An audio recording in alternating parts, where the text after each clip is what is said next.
All right, Gary Stanton, Charlie Muncaster, Muscadine Bloodline. I got the name right? Yeah, sir. you did. First question I do got to ask you guys is, how'd you come up with the name?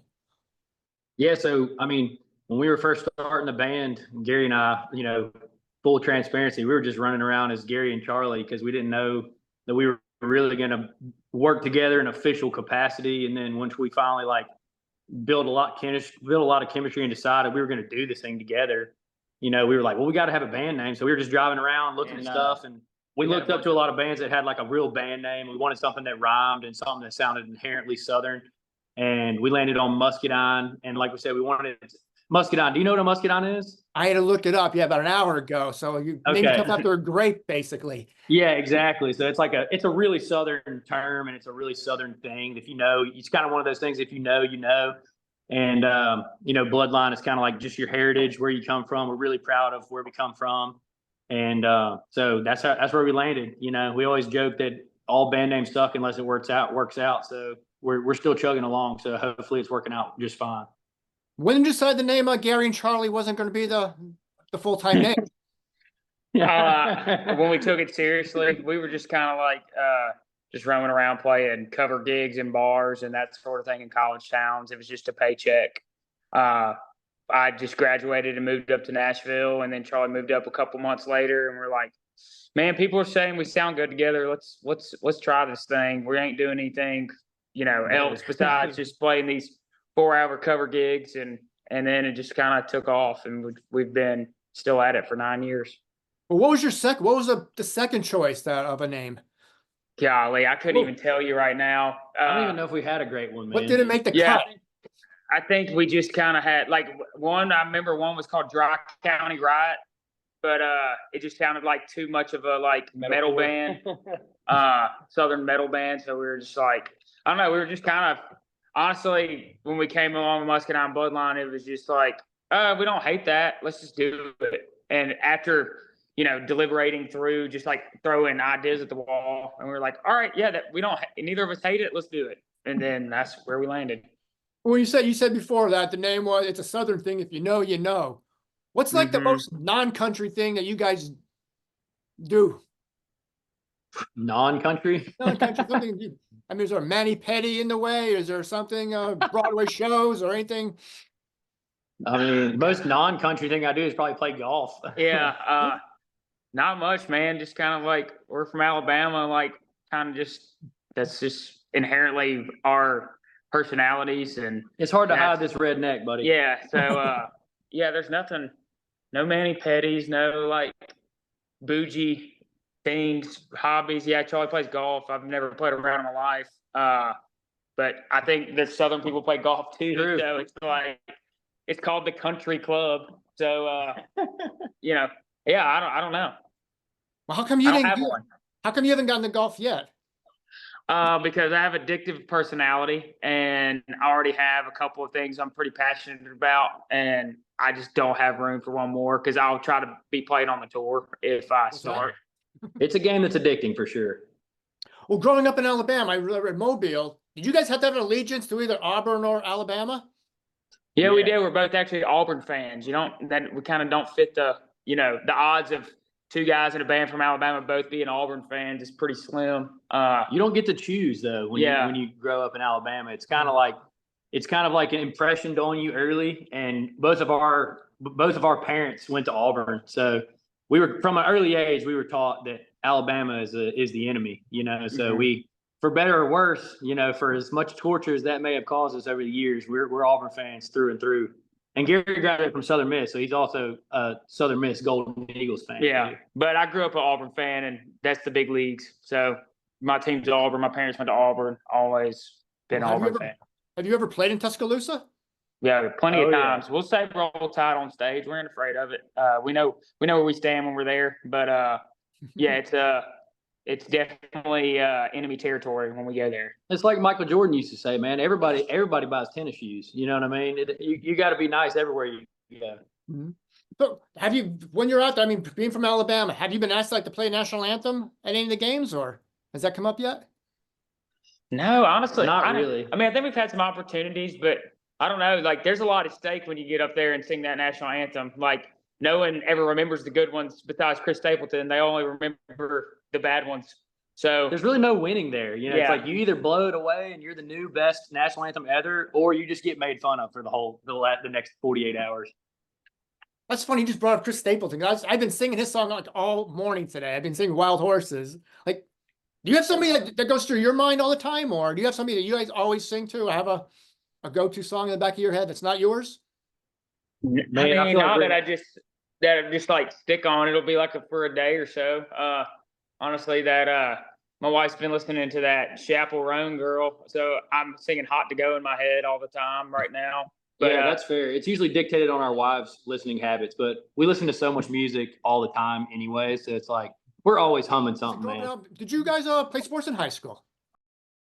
we did. We both baseball was our main sport. I played a little football too. But yeah, hung it up. Not many places for a 5'6", 150 guy to be on the football field or on the baseball field, if we're being honest. But yeah, we both played sports growing up. I mean, did that carry over as far as like just staying in shape from high school sports into music? Yeah, for sure. We definitely. I mean, I definitely still stay in the gym pretty frequently. Out on the road, and I don't know. It's been a part of my life forever. So it's just been a part of my routine. Like I have to go. But yeah, that's I mean, kind of learned the ropes of that during like high school workouts, you know, for football and baseball. And that's when I kind of really started becoming like a little gym rat, needed to be in the gym all the time. Yeah, for me, like, I mean, like weight training was a class in high school. So, you know, when I was really starting to get into it, I didn't realize that I was getting into it. It just kind of felt like it was something I had to do. And once I went to college, I definitely steered away from it for a little while for beer and pizza. But honestly, Gary was a big help to me when we first moved to Nashville. I used to weigh like 270, and he like he's down 50 pounds. He was literally like the first person in my life at like 22, 23 years old that was like, this is how you count calories. All right. And so I was like, oh, this is like blowing my mind. So I fluctuate a little bit over the years, but I'm down to about 230 now. So I'm feeling happy. What took longer, building up to 270 or losing the 50? You know, it's probably about the same amount of time, to be honest with you. Like it took years of boozing and eating late night pizza to gain the weight. So, you know, it definitely took a little bit of time for it to come down. And, you know, here and there, it's like you gain. I'm one of those guys that gains 10 and loses 20, gains 10s back and I'll lose 20. It's like, I definitely know how to do it, you know? So it's like, sometimes it's just having that discipline and being on the road. It certainly has its trials, but I will say that this time around, though, I mean, to Charlie's credit, he's done it healthy. It's not like a crash diet to get somewhere. I think that's what a lot of people see, too. It's like the crash of like, okay, I can just like totally change this, and then after I get to my goal, I just quit because I made it, and then you look up 3 months later and you're back to where you started.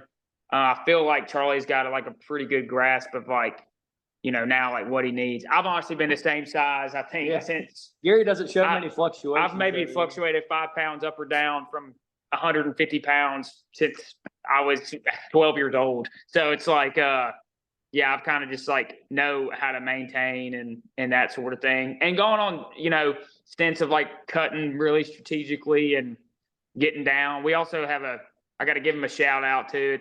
We have a trainer that we use. His name's Matt Blank. He's out of LA. I went to college with him, and like he was he does a bunch of stuff with like a lot of NFL players and that sort of thing, and went through this it was called like Exos. Yeah, so he went out there right after college, and now he's got his own thing. It's called 923, and he's based out of LA, but he's got some pretty cool clients, a lot of big celebrities and a lot of players in the off season go to him. But for the last 2 years, Charlie and I, you know, strategic's like, hey, like, okay, we've been on the road. Like, what's the plan here? It's like, okay, the road is strenuous, and it's like, it's such a, you know, we don't have a set schedule. And like to really like get to the nitty gritty, you have to have that. And so trying to balance that. And we've come to grasp of like, when we're out on the road, it's like, it's just maintain. When we're off the road, I can get into the nitty gritty and like really meal prep and everything like that and get on a good regiment. But when we're out on the road, it's more of like maintain and like Yeah, we fall short every now and then when that pizza shows up after you get off stage, but it's more of like, just like, how do we rebound from this instead of like balance it out, that sort of thing. When you had to break the news to Charlie that he's gaining a little bit of weight, were you gentle like a friend, or were you just brutal, like just get your ass back to the gym? That was never my place. More of just like, hey, I've been going to the gym, I go, and then Charlie decided to tag along, and then and we've gone through like spurts of like, we're going every day together, and then some days if Charlie wants to go play a round of golf and we're on the road, like go do that, or you just want to go take a walk or some way, and it's like, hey, if I'm not working out today, like here's what I need to stay away from, kind of deal. Yeah, Gary's like would never say something like that to me, but like I would say that like me and Gary we used to live together for like 4.5 years when we first moved here, and like honestly, just him like setting a good example, just going, and me catching on to that and being like, oh man, like I wonder what that's like to be healthy, and so once you start catching on to that, you start wanting to be better in certain areas. And that's kind of the trickle down effect it had. He just really created a good example that I could see. And, if I had questions, he would answer them. And I really would just kind of do what he does in the beginning. I'd be like, all right, well, I'm going to cook some grilled chicken and rice and make it easy, and then the more you learn, the easier it becomes. Now, do you meal prep as well, or? I mean, I try to sometimes, but honestly, lately I've been trying to find a little more balance in like, just eating when I'm hungry and like not trying to be so like psycho about it. I know psycho is the wrong word, but you know what I mean. It's like I've found this balance right now where I'm losing weight and I'm not training as hard right now, but I'm losing weight, and so I'm like, I'm just going to take the cut if I can cut. Yeah, I mean, I can't. I either have to be militant about it or I'm off the rails. Like if I jump off the cliff for a cheat meal, it's a cheat day, and the cheat day is like turns into a couple days, And so it's like, I got to either be militant. I'm in or out. That's just my mindset. And like, I'll have days, but it's just rebounding after those days. And I don't know, when I was in college, like I got down to like 7% body fat. Like I was like in the best shape of my life, had abs, was really training hard and every day, and had some accountability partners. And honestly in college, like, you don't have a full-time job, you got part-time jobs while you're in school, and I could make time for it. So there's like this thing in the back of my head that I know, like, okay, this is where I was obtainable. And so it's like, how do I, like, I'm always chasing what I had then or whatever, but it kind of keeps me grounded to where it's like, okay, don't let myself get too straight away from that. And the goal is in the back of my head's always that, whether I'm getting to it or not, it kind of holds me accountable to not let myself go. Backing up just a little bit, I didn't even get into or even ask, like, where did the whole music part start to come into play? You went from high school, from baseball, football, college. Where did you guys decide, hey, we could try this? I mean, for me, like I learned how to play guitar when I was like 14, and I always sang, but I never saw it being like a career option, until I got to college. And I was just a guy that people knew, that my buddies knew, that could play guitar and sing pretty well. And so I got a gig at a bar in Auburn, Alabama. And I was probably 20 years old or something like that. And I played on a Tuesday night, and 50 of my friends came. And that was the moment for me where I was like, oh, like I can drink free beer and get paid $300 or $400. Like, this is pretty cool. And so that was kind of like my jumpstart moment into being like, I can make money doing this. Yeah. For me, like same kind of thing with Charlie. Like I grew up playing music, and like enough people besides your like parents tell you that you're pretty good at it, you start believing them. And I knew from a young age, like I wanted to be in music, and I didn't know what that meant. So I went to college for music business. The business side of this, just kind of get a grasp of like, well, if I can't cut it to play. Or it's like, what can I do? I love songwriting. I like the business. Like maybe I could manage, maybe I could work in some industry facet for that.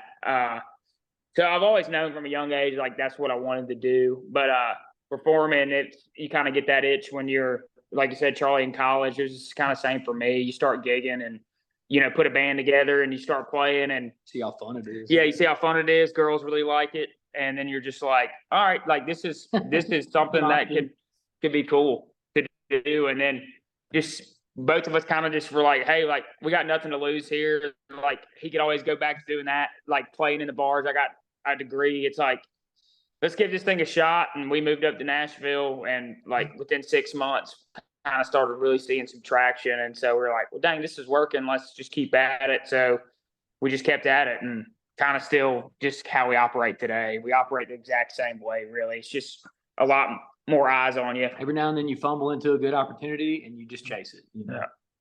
Well, what makes a good duo? What makes it a good music duo as good as a good training partner? You've got to be reliant on each other at all times, or you have your moments. Yeah, How does it all work?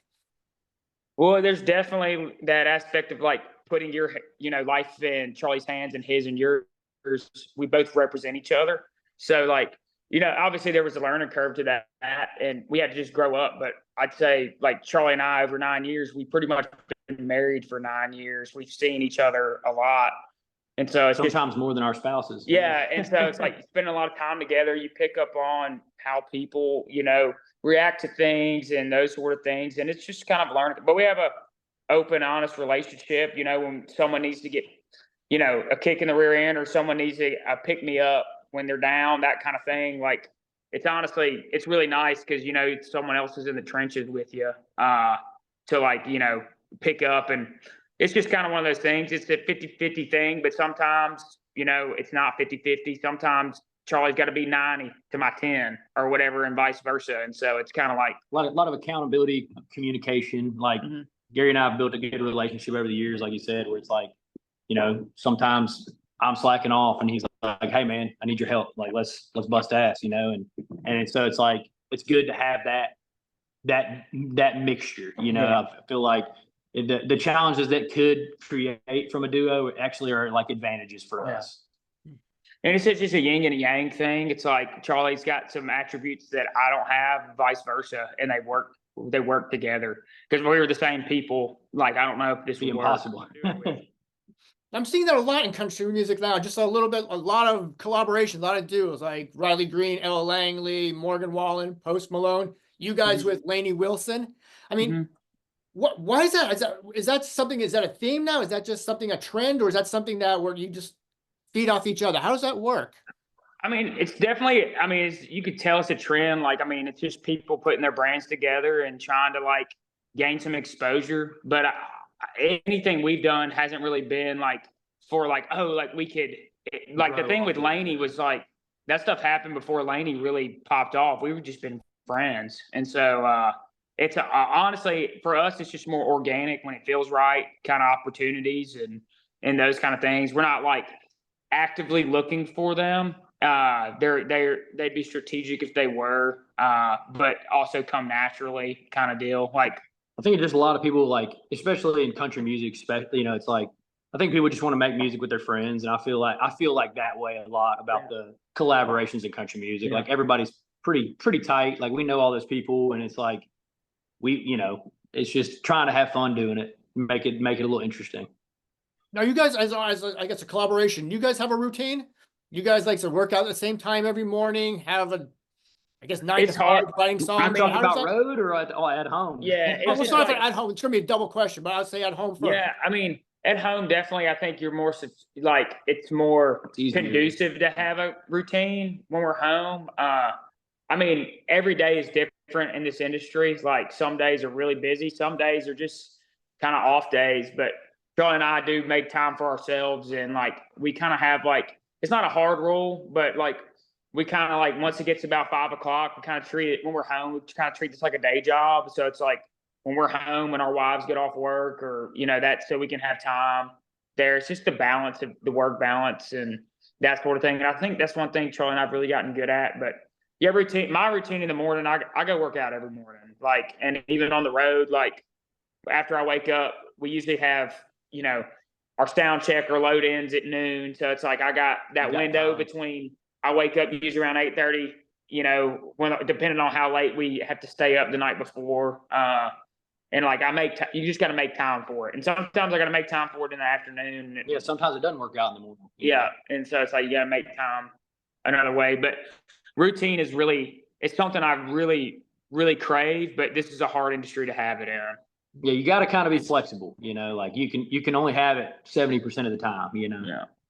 Well, how hard is it to be flexible? How hard is it to say, if I can't get that workout in at 6 o'clock in the morning or 7 o'clock in the morning, all right, I'll skip today and I'll try again tomorrow. How tempting is it just to miss a day or two? Sleep, right? So it's like, if we don't feel good, you're not going to want to do anything good. So we try to prioritize sleeping as much as we can, but I feel like that's the only like non-negotiable on the road for that's the first one, and then after that, it's like, well, depends on where you can fit it in. Yeah. Cause like if you get like sleep is, if you're not getting sleep, your immune system crashes. And then with our job specifically, it's like, okay, well, if our immune system crashes and we get colds or we get sick, like it directly affects what we do. Like, it's not like I'm showing up for a shift job and if I have a cough, it doesn't matter. Like, if I have a cold, like that directly affects what we do for a living. So yeah, sleep is number one. I can't say I'm the best sleeper. Charlie's can sleep really well and like get naps. I'm not a napper. I just can't.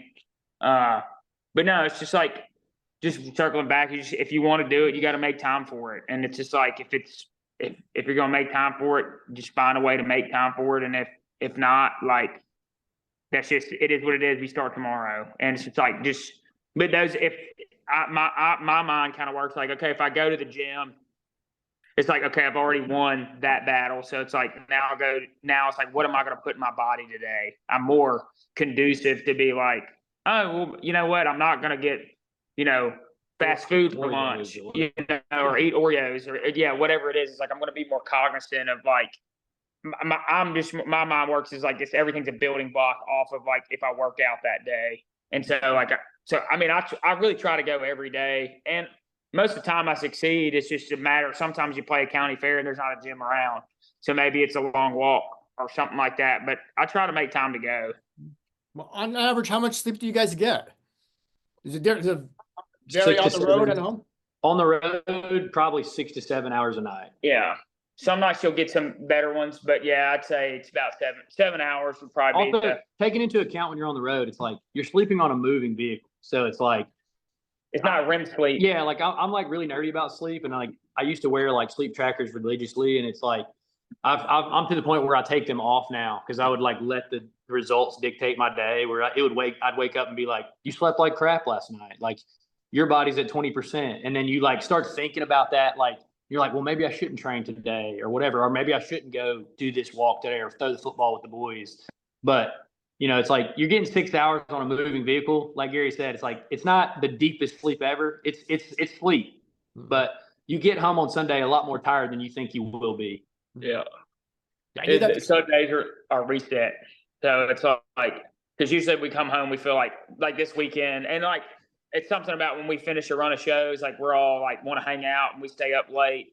And so it's kind of like, then you wake up and you're like, dadgum, I only got 4 hours of sleep last night. And now my day on Sunday is just washed. And so it's like, some of us can go back to sleep. Some of us can't. So it's just like, just go to bed early on Sunday and try to recover. So what is life on a tour bus like? What is a day-to-day there? Is it? Man, I mean, it's first of all, it's the highest form of touring you can do besides a damn private jet. So, I mean, I think the more used to it you get, the less glamorous it gets a little bit. But when a lot of times I have to remind myself we were touring in a van for, 6 years. So it's like, you're not popping into hotel rooms. I mean, it's literally your house on wheels. And so, there's not that much space on it. But I will say it's still fairly comfortable. It's a nice way to escape from reality on the road every now and then, and just maybe play some video games with the boys, watch a little bit of ball, and just relax. But the number one thing, man, is just having a place to lay your head every night and waking up in the next city. It helps that much more with creating a routine. It's like when you're traveling in a Sprinter, it's like you're playing the show and then you're getting in the van immediately after and driving halfway to the next town, going to bed at 4 a.m., waking up at 8 a.m., driving the rest of the way. And now it's like after the show, we're getting into bed at 12, 1 o'clock and, getting to sleep and waking up at 8 or 9 o'clock. So it creates a little bit more of a healthy lifestyle. And I think it's helpful for our mental health on the road. Yeah. Sure. It helps you to get acclimated. It keeps you kind of like in a same sleep routine, back at home too. It kind of keeps that acclimation the same. And too, it's like, I like to go to the gym a lot in the mornings just to like, because there's 12 of us in this bus. So it's like just to get some space and some alone time.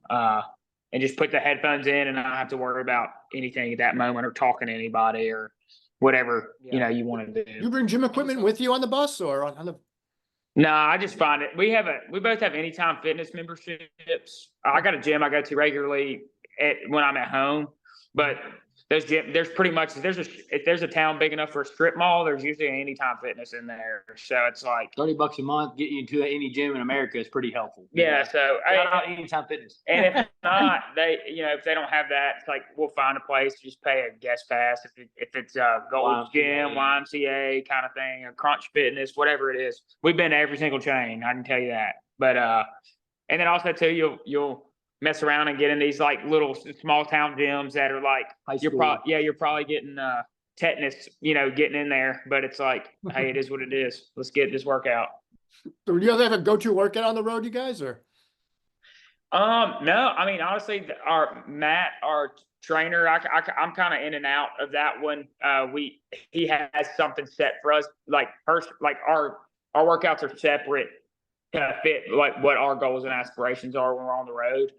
So, he's got like an app too. Yeah, he's got an app that we open it up and we do that, and it's specifically made for me or Charlie. But some days I get on like, I'll do the whole, routine of like, okay, chest tries, back buys, legs, shoulders, repeat, like cardio day.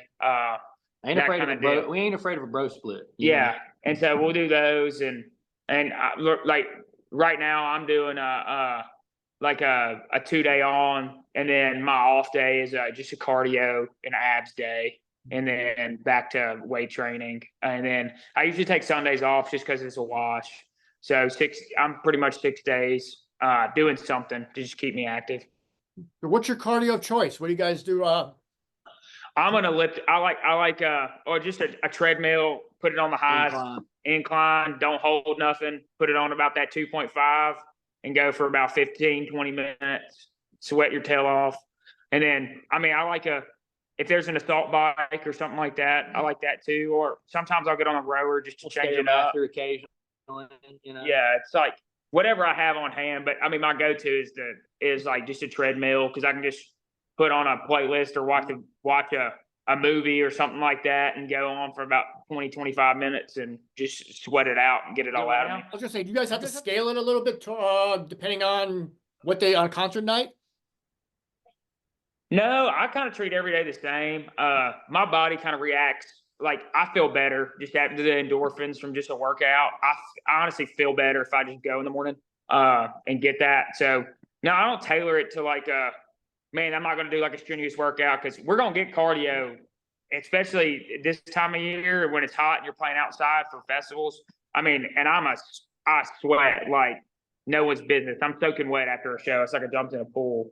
So I feel like every now and then though, like maybe to answer your questions, like if you're starting to run a shows, like I won't wait to do legs like at the last day of the show. Like I'm already getting kind of tired. Like I'll start off with like legs, and do chest or shoulders or an auxiliary day, like on the last day of the run, just for like energy purposes. I will say Charlie's good at Charlie does a lot of stretching when he's in the gym, and that's something I don't do. And I'm also like wounded all the time. Like I'll have something because I've just never stretched really well. I do a couple little things and then I go hit the workout. And then Charlie does like a lot of post stretching, and I just don't. And that's something I need to do, because I'm 32 now, and my lower back's starting to hurt up, man. Little, and then you pull a groin or you tweak a arm or whatever, and I'm just kind of like, I just fight through it, or put some BioFreeze on it, or wear some like a wrap or something and get through it. But yeah, I don't really like. To answer your question, it's like there's no things I tailor for like show days or off days. I just work out, and it's like, okay, what did I do yesterday that's in my regiment? And I just get physical, keep pushing forward. Was there anything that goes first for you in a concert? I mean, do you get winded toward the end of a show? Does your shoulder hurt from holding a guitar for 90 minutes? Anything like that ever? No, not necessarily, man. I think your body just gets used to having it on there. I mean, it's probably given us, over the years, probably giving us a little arthritis or something, or like you're slouching or something. I don't know. Like I've never really thought about it because I haven't, felt that. But The only times my shoulder gets hurt is like if we've been off for a month and we go into rehearsals and we're like sitting there for 8 hours standing up. Holding your guitar, like my left shoulder will be like, damn. Yeah, it'll start hurting. But no, there's no like, I'll sweat and stuff and get maybe like the only time I get winded is if like the thing I'm singing at the moment is like a lot of doesn't acquire, you don't get the opportunity to breathe. And so it's like those kind of things, but I'm never like, it never affects me. I feel like too, like, to maybe help you like see a little bit insight in it. It's like, we do like vocal warm-ups and workouts basically, like before we go on stage to, it's just your vocal cords are just like training legs, it's like you got to warm it up or you could hurt it. And it's like, I'll do breathing exercises before I go on stage because I got to hold these big breaths to sing. And I feel like if we don't do our warm-ups before stage, it's like you literally will get worn out, like just like that. And then you're worried about the next night. You're like, damn, I hope I can give them the same show. Yeah. So, and then the cool down is just as important. Like after the show, like we do vocal, like wind downs for it. And I mean, our kind of MO is like we sing really good harmonies. Like that's our thing. And so it's like we're not Riley Green, we're not Parker McCollum, we're not these Greek gods up here, that are these spectacles to look at. It's like one of those things where we're like, man, we got to go out and we got to sound good every night. And so that means like we don't drink a lot of tea. Like Charlie's, Charlie's, another thing, he's done great for his health. He's been sober for 6 years, hadn't had out. I think 6 years now. 6.5. Yeah. So it's like, it's 6 years of that. And then like drinking, like I may have a beer like before the show or after we play, but it's like, we're very, very light. We're very cognizant of like, these are our money makers. So like, and we want to do this for a really long time. A lot of hot tea, man. Drink hot tea and everything like that. Kind of stay away from caffeine after the morning, all those kind of things. So there's a lot of that. And I don't know, we want to do this for a long time. And like, you've seen it to where like a guy who lives that hard life and, you go hear him sing 15 years after that, and he can hardly hold a tune in the bucket. And it's like, we want to feel, we do this for 50 years. Yeah. When we're 55 or 60, we want to sound just like we do today and be healthy doing it. And not like, having crutches of whether that's alcohol or substance abuse or things like that. What separates your concert then from like you said, a Parker McCollum or Riley or any other artist? What makes Muscadine Bloodline's concerts a must see? I mean, you'll just have to come out and see one to figure out. But I mean, we are very detailed in like how to build a flow of songs. We don't just get up there and just play. Journey, for sure. Yeah, we try to take you through 90-minute journey of like, what we're working on at the moment and like just a flow of a show. And honestly, like our goal is to just sound as better than we did on the records. And a lot of times, some people don't. That's not Parker McCollum. I think Parker McCollum's a hell of a singer, and Riley Green. Like they sound just like they do. That wasn't us. And that wasn't a slight to them or whatever, because they're both really great. I was just saying, I'm not 6'5" with a 12-pack and, got 37-inch biceps. So it's like, it's one of those things where we know, our MO is like, we want to sound good, and you leave our show and it's like, that was a great live band. And like, we're confident if we can get you to the show and you come and buy a ticket, you'll buy another one because it was good enough. It warranted another buy. Now, this is a silly question, but does playing a harmonica require some type of cardio or conditioning, or especially? No, but it requires breathing techniques of where to catch breaths, because it's like, and sometimes like I'll miss that breath and I feel I'm missing it. But yeah, it's just a constant in and out. So it's like finding the breaths in between the notes. But no, it's not like, once you kind of get the technique of it, it's not like I get done with it and I'm like, I'm not like, there's one part of the show where I kind of do that. And just when I lean into it really hard, by the end of it, fortunately, I don't have to sing right after it. So I just have to catch my breath in that 10 seconds before we sing. But yeah, there is some technique to it. A little bit. I was going to ask you guys just a little bit about your diet and nutrition. Do you guys hunt when you're in Nashville or wherever you're at? Yeah, do Yeah, we we hunt? like Yeah, we it. do. We do. We take off a lot of the spring for turkey season. I'm a big turkey hunter, but we dabble in everything. Like I said, with our tour schedule, being that we take Charlie's, I really love turkey hunting. These passions I'm talking about. The way I feel about turkey hunting, Charlie feels about golf. The best time to do it is in the spring. So we allot ourselves a time to just like enjoy our hobbies and go live some life a little bit. But come deer season, if we get, it's not imperative for us to get out there, but like if we find time, we're at home with our families and we got time to do it, We make some time for sure. but yeah, it's just kind of, you can't do them all, especially when you're like running a business as an independent band like us. There's not a lot of free, like a lot of people just see us play in the 60-minute show and think we're just sitting around, twiddling our thumbs, but there's a lot of stuff we got to have our fingers on when we get back in town. So like, there's not as much off time as you really think. But we love lean deer meat and turkey breast. Yeah, we do. We had a lot. We eat a lot of it.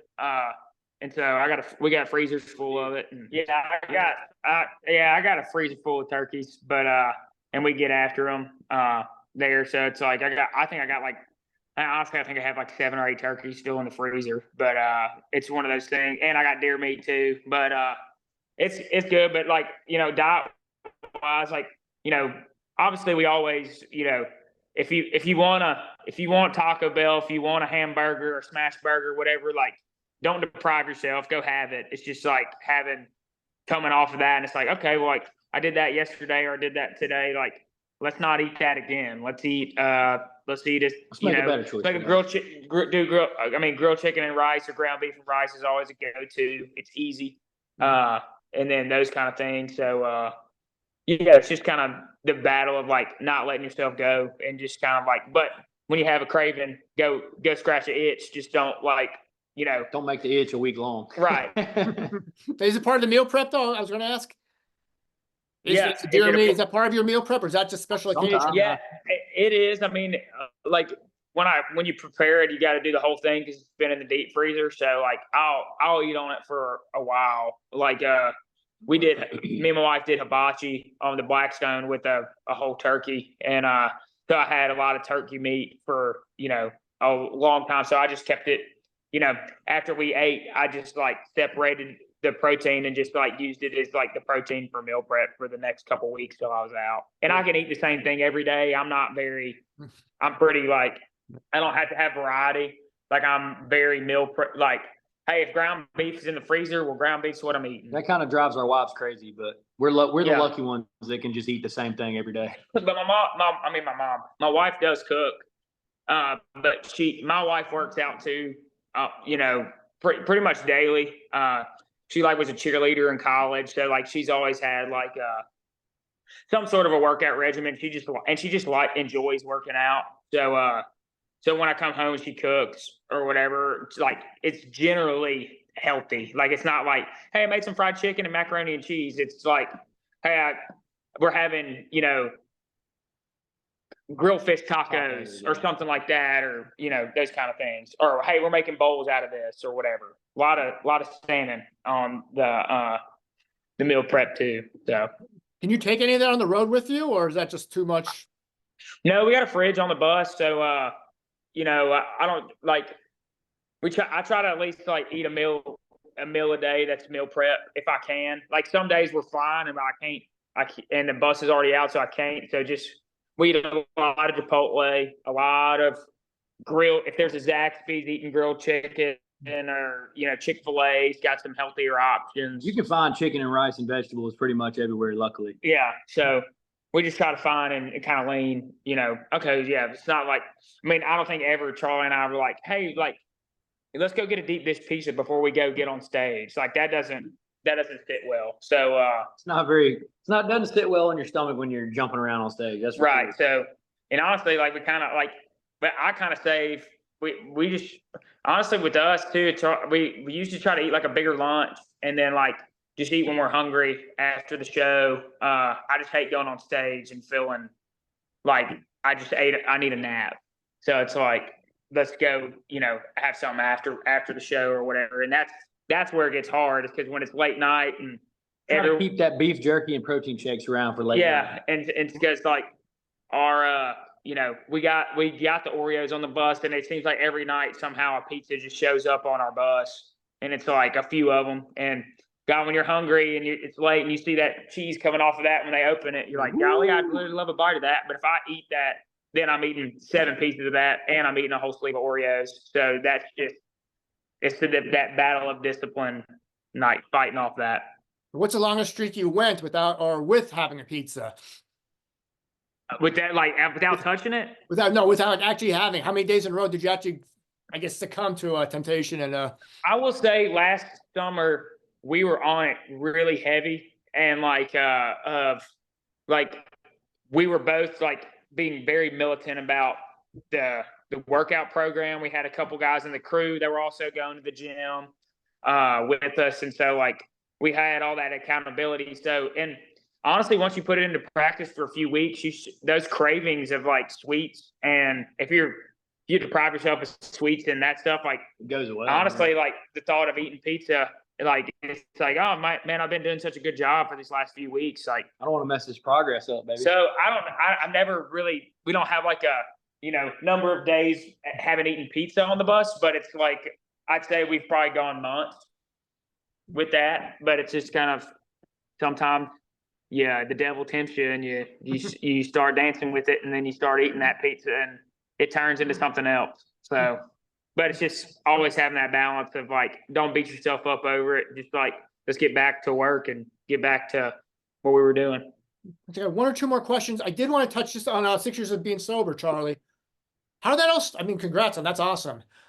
How did that all start? Like, what was the deciding point? Say, hey, today's the day I'm going to stop. Or I mean, man, I just stopped. I really just stopped enjoying like who I was when I was drinking. Like, I mean, I think a lot of people in the world just like drink because they think it's what you do, and especially in our industry, like it's hard out there on the road, man. It's easy to want to catch a buzz to lower your nerves and take a load off, before the show. But for me, like I'm an addict, so it's like for me, it's like once I turn it off, turn it on, I can't turn it off, and like I didn't see drinking as like I didn't see it as just being able to have a beer. Like I like to get drunk, so so for me, like as much fun as it was, I think like when I really decided to become sober, like a lot of good things compounded because of it, and so like I started realizing that like no good decision I've ever made has come from being hammered.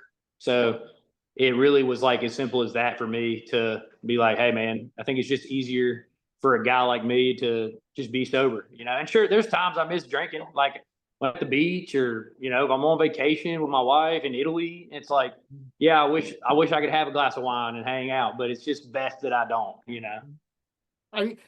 that when the weight started coming off? Did you notice, or was that something totally separate? I mean, when I first stopped drinking, like I feel like I lost like 15 pounds like that, like especially in my face. You can see it in your face and your extremities like really quickly. But I mean, especially when you're not buzzed up after a show, it's even that much easier to not get that slice of pizza and like stuff like that. So and like all the calories that's in drinks and alcohol, it's like I actually have like a huge pet peeve of like drinking calories. Like it bothers me. It really bothers me. And so now it's like I refuse to like drink calories.